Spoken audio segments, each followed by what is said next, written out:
देखिए ये टॉपिक से रिलेटेड मैंने 3 क्वेश्चंस लिखे और इन तीनों में एक ही डेटा यूज होगा। इन तीनों क्वेश्चन के अंदर एक ही डेटा यूज करना है आपने। पहले क्वेश्चन को देखते हैं। A ball is thrown horizontally with a speed of 20 metre per second from a height of 100 metre and it takes 4.5 seconds to reach the ground. What will be its horizontal velocity after 3 seconds. अजीब बात ये लग रही है कि देखिए इस question में हर चीज दी हुई है, यानी कि अगर देखा जाए तो ये हमें स्पीड भी दी हुई है, ये हमें हाइट दी हुई है, ये हमें टाइम दिया हुआ है। एक टाइम दिया हुआ है 4.5 सेकेंड और ये वो टाइम है जितने टाइम के बाद आपको कैलकुलेशन करनी है इसकी हॉरिजॉन्टल वेलोसिटी। तो देखिए ये जो स्पीड हमें दी हुई है ना, a ball is thrown horizontally with a speed of 20 metre per second. इसको जरा ध्यान से देखिए। A ball is thrown horizontally लिखा हुआ है, यानी कि ये जो केस है ये जैसे हाइट मैंने सपोज कर ली 100 मीटर्स की हाइट है ये, तो इस बॉल को हॉरिजॉन्टली लॉन्च किया गया है, यानी कि यूं लॉन्च किया गया है 20 मीटर पर सेकेंड की स्पीड से। और अब आप देखें कि जब ये बॉल नीचे जाएगी तो अर्थ की ग्रेविटेशनल अट्रैक्शन इसको इस तरह हॉरिजॉन्टली मूव नहीं करने देगी और ये बॉल जाके गिरेगी इस तरह जमीन पे, और ये केस बन जाएगा मोशन इन 2 डायमेंशन का। यहाँ से इसको लॉन्च किया गया था, ये यहाँ से इसने वर्टिकल डिस्टेंस भी कवर किया, यहाँ से इसने ये हॉरिजॉन्टल डिस्टेंस भी कवर कर दिया, जो 2 डायमेंशन का केस हो गया। अब देखिए इस पर पूछा जा रहा है कि what will be its horizontal velocity after 3 seconds.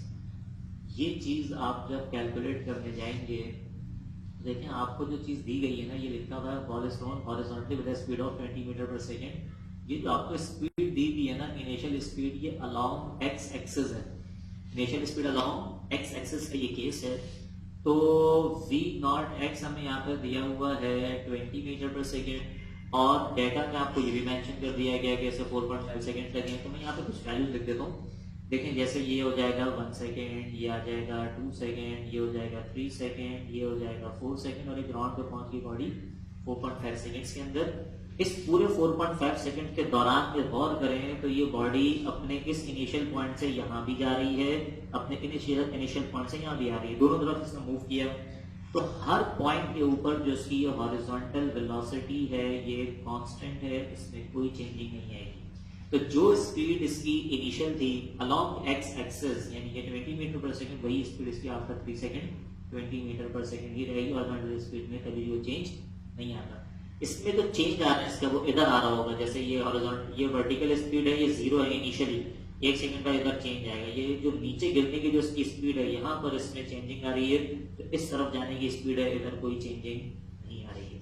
लिहाजा जो फाइनल स्पीड हमें चाहिए along x axis after 3 second वो हो जाएगी 20 मीटर पर सेकेंड। हमें इस न्यूमेरिकल के अंदर किसी कैलकुलेशन की जरूरत नहीं। जो इनिशियल स्पीड है वही फाइनल स्पीड है। ये पास्ट पेपर्स का क्वेश्चन है, मैंने इसमें कुछ चीजें मजीद ऐड कर दी। मैंने इसी में एक और क्वेश्चन बना दिया। देखें नेक्स्ट क्वेश्चन में लिखा हुआ है इन अबव क्वेश्चन, यही डेटा दोबारा यूज करेंगे हम। In above question what will be the vertical velocity after 3 second. 3 seconds बाद की वर्टिकल स्पीड आपको अगर चाहिए तो वर्टिकल स्पीड में आपको पता वर्टिकल स्पीड कांस्टेंट नहीं होगी, कैलकुलेशन करनी पड़ेगी। तो वर्टिकल का मतलब हो गया वाई एक्सिस के बारे में बात हो रही है, तो वाई एक्सिस के ऊपर हमारे पास 2 फॉर्मूले हैं। एक है 2gh equal to v y square minus v naught y square और एक फॉर्मूला है v y equal to v naught y plus g t. Body downward direction में चल रही है, तो मैंने प्लस माइनस में से प्लस वाला साइन लगाया जी के साथ, यहाँ पे मैंने प्लस साइन लगाया जी के साथ। अच्छा देखें, अगर मैं इस वाले फॉर्मूले के ऊपर जाता हूँ, पहले इस वाले फॉर्मूले को अगर हम गौर करें तो आपको पता है किसी भी फ्री फॉल मोशन में जब बॉडी होती है तो इनिशियल स्पीड हमेशा उसकी 0 होती है एक्सिस पे, ये 0 हो जाएगा। ये हमें कैलकुलेट करना है, ये h, ये g, ये 2 हमें पता है कांस्टेंट है, g की वैल्यू हमें मालूम है 10 है, 9.8 से हम 10 यूज करेंगे। हाइट पे आप देखें, आप में से कुछ स्टूडेंट्स शायद ये बात सोच रहे होंगे कि हाइट हमें दी हुई 100 मीटर। लेकिन एक बात ध्यान में रखिएगा, इस डायग्राम को देखिए, ये जो 100 मीटर की हाइट है ना, यहाँ से लेके यहाँ तक की जो हाइट है, यहाँ तक पहुंचने में जो टाइम है ना वो है 4.5 सेकेंड, जबकि हमें वर्टिकल स्पीड बनानी है आफ्टर 3 सेकेंड। तो इसमें इस 3 सेकेंड के दौरान ये जो 3 सेकेंड्स का जो ड्यूरेशन है, यहाँ तक जो हाइट होगी ना, अगर आप ये हाइट यहाँ पे रखेंगे ना 3 सेकेंड वाली, इस 3 सेकंड में जो हाइट इसने वर्टिकली जो उसने डिस्टेंस कवर किया है उससे आपको 3 सेकंड बाद की फाइनल स्पीड मिलेगी। अगर आपने यहाँ पे 100 मीटर का डिस्टेंस रख दिया तो 100 मीटर का मतलब हो गया 4.5 सेकंड। या आपको वर्टिकल स्पीड तो बताएगा लेकिन आफ्टर 4.5 सेकंड बताएगा। लिहाजा याद रखें कि ये वाला फॉर्मूला जो इसमें हाइट आपको चाहिए वो हाइट आपको नहीं दी। यहाँ पे हाइट दी 100 मीटर जिसका इस फॉर्मूले इस क्वेश्चन ताल्लुक कोई नहीं है। हमारे पास एक ही चॉइस आ जाती है वो है इस वाले इक्वेशन को यूज करने की। तो देखो मैंने इसको लिख दिया बी वाई हमें कैलकुलेट करना है। बी नॉट वाई जीरो होता है, इनिशियल स्पीड किसी भी फ्रीली फॉलिंग बॉडी की जीरो होती है जब उसे लॉन्च किया जाता है। जी की वैल्यू को मैंने लिख दिया 10, टाइम हमें चाहिए 3 सेकेंड्स। तो बी वाई इक्वल हो जाएगा तकरीबन 30 मीटर पर सेकेंड, यानी कि ये हमारा राइट आंसर है। इसी से मैंने एक चीज और ऐड कर दी इसी में कि in above question what will be the final velocity after 3 second. अब देखें ध्यान से देखिए, ये मोशन इन 1 डायमेंशन का केस नहीं है, ये है मोशन इन 2 डायमेंशन का केस। तो इसलिए फाइनल स्पीड के लिए हमारे जहन में जो फॉर्मूला आएगा वो होगा under root bx² plus by²। bx की वैल्यू आपको पता है कांस्टेंट होती है, चेंज नहीं होती है। तो vx तो हमें पता है थ्रूआउट द मोशन कांस्टेंट है, जो इनिशियल है वही आफ्टर 3 सेकंड है, इसलिए vx हमें मालूम है 20 रहेगा, इसमें कोई चेंजिंग नहीं है। ये vy हमें कैलकुलेट करना पड़ेगा। तो सबसे आसान जो फॉर्मूला मुझे वो थर्ड इक्वेशन बल्कि हम यहाँ पे निकाल चुके हैं, जरूरत ही नहीं कैलकुलेट करने की। देखें vy की वैल्यू हो जाएगी 30 और vx की वैल्यू हो जाएगी 20 मीटर पर सेकेंड। ये दोनों वैल्यूज हमें मालूम है और मैं वैल्यूज लिख दीजिए। अंडर रूट bx² मतलब के 20 का स्क्वायर प्लस 30 का स्क्वायर, 20 का स्क्वायर हो गया 400 प्लस 30 का स्क्वायर हो गया 900, यानी कि अंडर रूट 1300 जो कि ऑप्शन में मौजूद नहीं है, मुझे इसका स्क्वायर रूट ही कैलकुलेट करना पड़ेगा।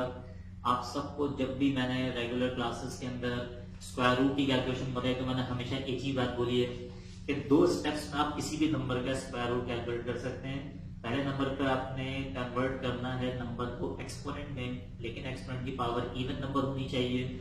आप इस 1300 को लिख सकते हैं 13 एक्सपोनेंट 2।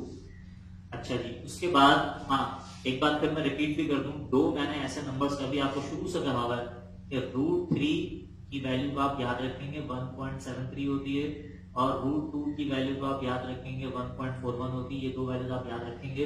बाकी किसी भी नंबर का स्क्वायर रूट आप इस तरीके से कैलकुलेट कर सकते हैं जो मैं आपको बता चुका हूँ पहले भी। तो देखिए ये मैंने लिख दिया अंडर रूट 13, ये मैंने लिख दिया 10 का स्क्वायर, स्क्वायर से रूट कैंसिल हो गया, ये हो जाएगा 10। अब देखें ये आ गया रूट 13, इसकी मुझे वैल्यू चाहिए। दोबारा से जरा मैं आपको याद दिला दूं जो मेथड में हमेशा बोलता रहा हूँ कि देखें अंडर रूट 13 किसी नंबर का परफेक्ट स्क्वायर नहीं होता, लेकिन रूट 13 से पहले का कोई नंबर जो परफेक्ट स्क्वायर है वो है 3। अगर यहाँ पे अंडर रूट 9 होता तो मैं से 3 लिखता, और 13 से बड़ा परफेक्ट स्क्वायर है 16, यानी कि अगर ये रूट 16 होता तो मैं 4 लिखता। मेरे पास यहाँ पे नंबर लिखता हुआ है 13, यानी कि मेरा आंसर है 3 और 4 के बीच में, तो मैंने यहाँ पे लिख दिया 3 पॉइंट। मेरा आंसर 3 और 4 के बीच में यानी कि 3 पॉइंट। अब मेरे पास यहाँ ऑप्शन में 2 ऐसे ऑप्शन हैं जो 3 से शुरू हो रहे हैं। एक में 3 के बाद 0 लिखा है, नहीं मैं 0.0 तो नहीं लिख सकता क्योंकि ये कोई परफेक्ट स्क्वायर का केस नहीं है, 30 बन जाएगा अगर मैं इसको 0 लिखूंगा। मेरे पास दूसरा ऑप्शन है 3 के बाद मुझे लिखना है 6, तो मैंने इसको लिखा 3.6, 3.6 इंटू 10 हो जाएगा 36 मीटर पर सेकेंड, यानी कि ये हमारा राइट आंसर होगा।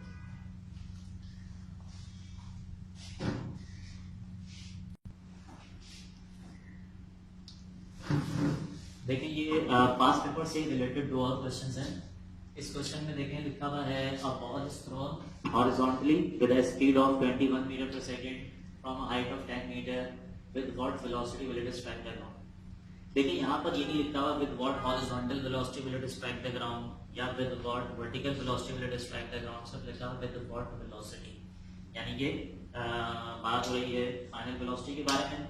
और ये केस है मोशन इन 2 डायमेंशंस का। क्लियर समझ में आ रहा है कि 10 मीटर की ये हाइट है, अगर सपोज कर लीजिए 10 मीटर की ये हाइट है, तो इससे आपने हॉरिजॉन्टली लॉन्च किया है एक बॉल को और इसकी स्पीड दी हुई है हमें 21 मीटर पर सेकेंड। तो ये मैंने लिख दिया 21 मीटर पर सेकेंड। अब आपको पता है जैसे ये बॉल यहाँ से लॉन्च की जाएगी तो अर्थ की ग्रेविटेशनल फोर्स इसे नीचे की तरफ अट्रैक्ट करेगी और ये नीचे भी गिरी, ये भी चली गई, यानी कि 2 डायमेंशन का केस है। तो फाइनल वेलोसिटी की कैलकुलेशन चाहिए। फाइनल वेलोसिटी के लिए हमारे ध्यान में जो फॉर्मूला आएगा वो आ जाएगा √dx² प्लस dy²। अगर इसमें ये लिखा जाता है इस क्वेश्चन में कि अ बॉल इज ड्रॉप, यानी कि 2 डायमेंशनल केस नहीं होता, तो डायरेक्ट हम थर्ड इक्वेशन ऑफ मोशन से इसको कैलकुलेट कर सकते हैं। अब देखिए thrown horizontally with the speed जो लिखा मैंने, ये जो 21 मीटर पर सेकंड है, ये आपको v0x की वैल्यू दी हुई है। जो वैल्यू v0x की है वही वैल्यू vx की है। vx आपको मालूम है 21 है। अच्छा जी, vy हमें कैलकुलेट करना पड़ेगा। और यहाँ पे ग्राउंड पर तक जाने की बात हो रही है तो यहाँ पे आप थर्ड इक्वेशन भी यूज कर सकते हैं। जैसे कि मैं अगर यहाँ पे लिख दूं vx है 21 मीटर पर सेकेंड, तो vx का स्क्वायर हो जाएगा 441 मीटर स्क्वायर पर सेकेंड स्क्वायर। ये 441 vx स्क्वायर आ गया। तो मुझे vy चाहिए, उसके लिए मैंने यूज कर लिया थर्ड इक्वेशन को 2gh equal to vy² minus v0y²। देखिए इनिशियली इस बॉल को लॉन्च किया गया हॉरिजॉन्टली, इनिशियली हो या फाइनली हो, आपको एक केस पता है, वेक्टर क्वांटिटी कंप्लीट अगर x पे आ गई, y कंपोनेंट नहीं होता उसका। वैसे भी आप जानते हैं कि फ्रीली फॉलिंग बॉडी की इनिशियल स्पीड y एक्सिस पे हमेशा 0 होती है। तो मुझे ये v0y पता है 0 है, 2 की जगह पे 2 आ गया, g की वैल्यू दी हुई है 10 और हाइट भी दी हुई है 10 इक्वल टू vy² मुझे कैलकुलेट करना है। ये 0 हो गया, 10 to 10 100, 100 into 2, तो vy² हो जाएगा 200 मीटर स्क्वायर पर सेकेंड स्क्वायर। स्क्वायर से मैंने यूनिट के लिए स्क्वायर लगाया। और एक और इम्पोर्टेंट बात, मैं यहाँ पे स्क्वायर रूट नहीं कैलकुलेट कर रहा सर, क्योंकि मुझे vy का स्क्वायर किया, मैं यहाँ पे डायरेक्ट 200 लिखूंगा, स्क्वायर रूट निकाल कर वापस से स्क्वायरिंग करना कोई अकलमंदी नहीं है।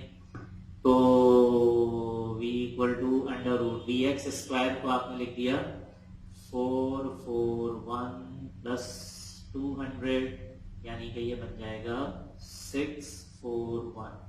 अब देखें आप में से कुछ स्टूडेंट्स ऐसे होंगे जिनको शायद ये बात याद होगी कि 25 का स्क्वायर होता है 625। तो अगर यहाँ पे √625 लिखा हुआ होता तो हमारा आंसर होता 25। ये 625 नहीं लिखा हुआ, 625 से थोड़ा सा बड़ा नंबर है। तो आप ऑप्शन में ये देखें, क्या 25 से थोड़ा सा बड़ा आंसर किसी ऑप्शन में लिखा हुआ है, तो वो ये ऑप्शन सही होगा। अगर आप ये बात याद नहीं रखना चाहते तो मैंने आप लोगों को जनरल मेथड बताया, वो हर केस के ऊपर एप्लीकेबल है। जो कि क्या था कि नंबर को एक्सपोनेंट में आपने कन्वर्ट किया, लेकिन पावर इवन नंबर, इस 2 को रूट से बाहर लाके आपने 1 लिख दिया। अब 6.4 का आपको स्क्वायर रूट चाहिए, तो देखें 6.4 से पहले का कोई नंबर जो परफेक्ट स्क्वायर हो वो है 4 होता, तो आप इसे 2 लिखते। 6.4 के बाद का परफेक्ट स्क्वायर है 9, अगर यहाँ पर √9 हो तो आप 3 लिखते। आपके पास यहाँ पर मौजूद है 6.4, तो मुझे 2 और 3 के बीच में आना है, तो मैंने 2 लिखा, पॉइंट लगाया। पॉइंट के बाद वाला नंबर ऑप्शन को देख के लिखिए। आपके पास एक ही ऑप्शन ऐसा है इन तमाम ऑप्शन में जो 2 से शुरू हो रहा है, 2 के बाद जो नेक्स्ट उसमें डिजिट लिखा हुआ है वो है 5, तो आप ऑप्शन को देख के लिख दीजिए 53। ऑप्शन को देख के मैंने 53 लिखा, तो 2.53 और मल्टीप्लाई बाय 10, इस पॉइंट को आप आगे ले जाएंगे 25.3। सेकंड क्वेश्चन भी इसी टाइप का, दोनों क्वेश्चंस पास्ट पेपर से रिलेटेड है। A ball is thrown horizontally with a speed of 20 metre per second. फिर से हॉरिजॉन्टल वेलोसिटी का केस आ गया। ये जो स्पीड आपको दी हुई है ये है हॉरिजॉन्टल स्पीड, यानी कि v0x, और याद रखिए जो वैल्यू v0x की वही वैल्यू vx है। From 10 metre height where will the ball strike the ground, where will the ball strike the ground, यानी कि रेंज की कैलकुलेशन करनी है।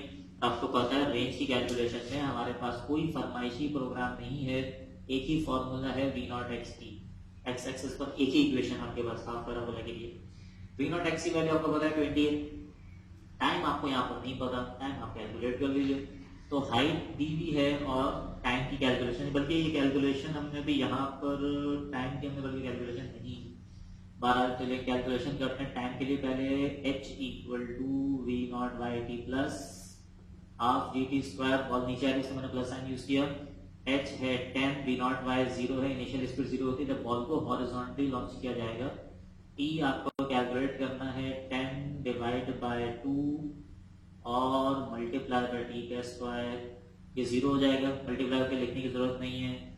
5t स्क्वायर, ये 5 यहाँ लाकर डिवाइड कीजिए, 10/5 इक्वल टू टी स्क्वायर, यानी कि 2t equal to under root 2 की वैल्यू आप लोगों को याद है 1.41 सेकेंड्स।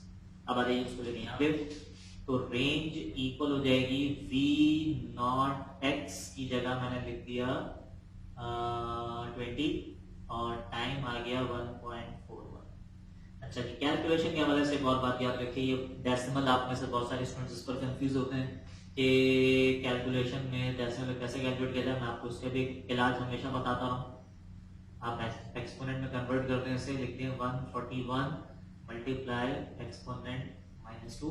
आप में से किसी एक स्टूडेंट को भी ये प्रॉब्लम नहीं आएगी कि 141 को 20 से कैसे मल्टीप्लाई किया जाए, ये आप सब आराम से कर सकते हैं। 141 को आपने 20 से मल्टीप्लाई किया, 0 0 0 4 2 1 2 2 4 8 2 1 2 0 2 8 2, तो 2820 r इक्वल टू 2820 और एक्सपोनेंट -2 हो गया है।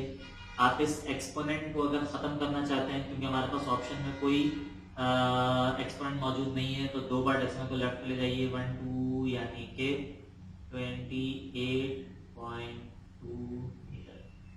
ये हमारा राइट आंसर हो गया।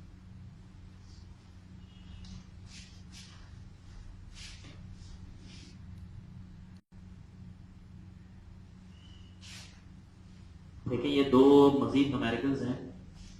दो क्वेश्चन आ गए कि for what condition will the range of projectile become equal to height of projectile. तो अच्छा देखिए, इसके ऑप्शंस को देख के एक बात यहीं पे समझ में आ रही है हमें कि इसका जो इनवर्स आप कैलकुलेट करेंगे ना, इसका जो आंसर आएगा वो जो हमने 5 एंगल्स स्टार्टिंग वाली क्लासेस में याद किए थे कि 0 डिग्री पर साइन कॉस की क्या वैल्यूज होती हैं, 90 डिग्री, 30 डिग्री, 45 डिग्री और 60 डिग्री, ये 5 एंगल्स आपको याद होने चाहिए। आपका आंसर यकीनन इन पांचों में से कोई एंगल नहीं है, और विदाउट कैलकुलेटर आप ये इनवर्स कैलकुलेट नहीं कर सकते, इसलिए इसके ऑप्शंस आपको इनवर्स के फॉर्म में ही दिए जा रहे हैं। तो देखें जो कंडीशन दी हुई है वो कंडीशन आप यूज कर लीजिए कि for what condition will the range of projectile become equal to height of projectile, यानी कि आपको हाइट और रेंज को इक्वल करने के लिए क्या एंगल यूज करना है। तो देखो ये हाइट आ जाएगी, हाइट का फॉर्मूला आ जाएगा V naught square sine square theta upon 2g, और V naught square sine 2 theta upon G. V naught square cancel, G से जी कैंसिल। और देखें साइन से ये साइन आप कैंसिल नहीं कर सकते, क्योंकि कैंसिल की जाती है हमेशा सेम वैल्यूज। ये साइन स्क्वायर थीटा का मतलब हो जाएगा sine theta multiply by sine theta और अपॉन में 2 आ गया, और ये लिखा हुआ है साइन 2 थीटा। मिसाल के तौर पे एक एग्जांपल, अगर मैं यहाँ पे एक एंगल सपोज करता हूँ 30 डिग्री, तो ये लिखा हुआ है साइन 30 जिसकी वैल्यू होती है 0.5, ये लिखा हुआ है साइन 30 यानी कि 0.5, यानी हो जाएगा 0.5 मल्टीप्लाई बाय 0.5, और अगर आप यहाँ पे थीटा की जगह पे 30 लिखेंगे तो ये हो जाएगा 2 × 30 यानी कि साइन 60। तो देखिए मैं किसी एग्जाम्पल के तौर पे बात आपको बता रहा हूँ, साइन 60 होता है 0.866, साइन 30 होता है 0.5, साइन 30 होता है 0.5। तो आप 0.5 से 0.86 को कैंसिल नहीं कर सकते। तो इसी तरीके से आप एक साइन थीटा से साइन 2 थीटा को कैंसिल नहीं कर सकते। तो अक्सर बच्चे ये गलती कर जाते हैं कि एक साइन से एक साइन भी कैंसिल कर देते हैं, ये काम यहाँ पे नहीं कीजिएगा।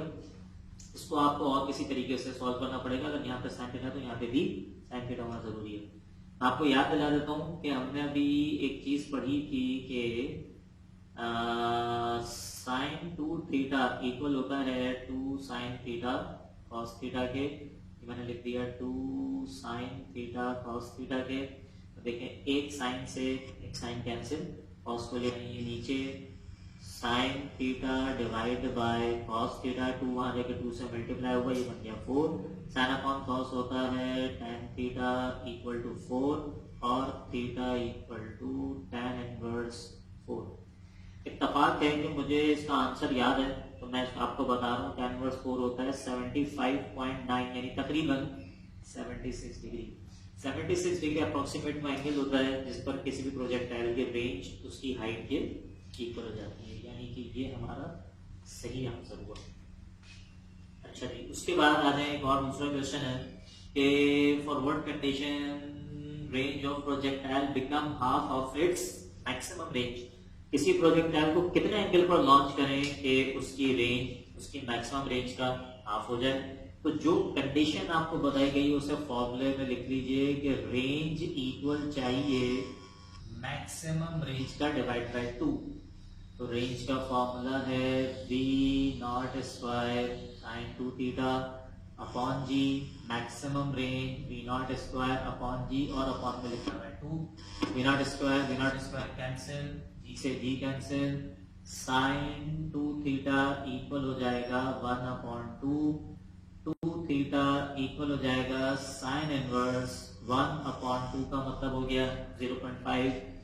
2 थीटा इक्वल हो जाएगा साइन थीटा की वैल्यू 0.5 होगी 30 डिग्री के एंगल पर, तो ये हो जाएगा साइन इनवर्स 0.5 यानी कि 30 डिग्री।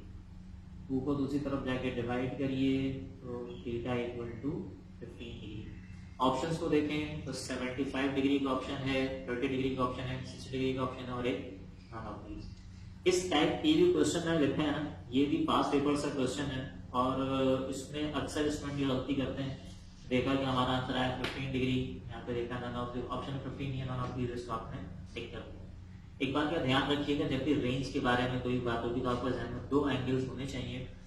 एक एंगल अगर 75 है तो दूसरा लॉन्च एंगल क्या होगा 90 माइनस थीटा यानी कि 90 माइनस 15। तो एक एंगल अगर 15 होगा दूसरा होगा 90 माइनस 15 यानी कि 75 डिग्री। ऑप्शंस में हमारे पास 15 डिग्री नहीं है लेकिन 75 डिग्री मौजूद है। और इस क्वेश्चन को अगर मैं आपको डायग्राम के जरिए अगर समझाऊं तो देखें, एक प्रोजेक्टाइल है, उसे आपने लॉन्च कर दिया 45 डिग्री के एंगल पर, तो ये मैक्सिमम रेंज तक पहुंच जाता है यानी कि यहाँ से लेके जो यहाँ तक का डिस्टेंस है ये है आर मैक्स।